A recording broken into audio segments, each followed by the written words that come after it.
Le curling en fauteuil se pratique exactement selon les mêmes règles que le curling debout. La seule différence, c'est qu'on est en fauteuil et qu'on utilise une sorte de tige, on appelle ça un stick, pour lancer la pierre.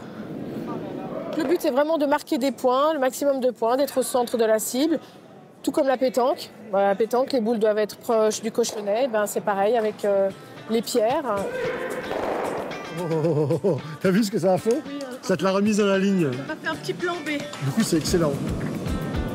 Le plus difficile, clairement, c'est d'estimer quelle force il faut mettre dans son bras pour que la pierre aille là où on veut qu'elle aille. Même au fur et à mesure d'un match, on peut avoir une glace qui va évoluer, qui va changer et être plus rapide ou plus lente.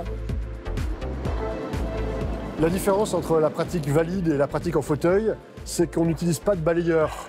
Les joueurs debout, ils ont la possibilité donc d'accélérer la vitesse de leur pierre en balayant, tandis que nous, en fauteuil, on doit avoir la vitesse précise pour aller exactement au point qu'on veut atteindre. C'est un jeu à la fois d'adresse et beaucoup de stratégie.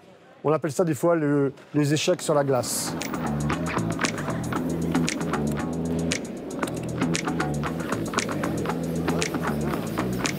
Elle va pas passer la jaune.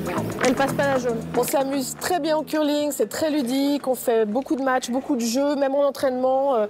Et en plus, l'esprit du curling est un esprit vraiment très positif. Il y a de la concurrence, comme dans tout sport, mais c'est toujours avec un bon esprit, un esprit de fair play. C'est vraiment ce qui caractérise le curling avant tout. On a réussi avec la Fédération française du sport à monter une équipe française de double qui va participer aux prochains mondiaux.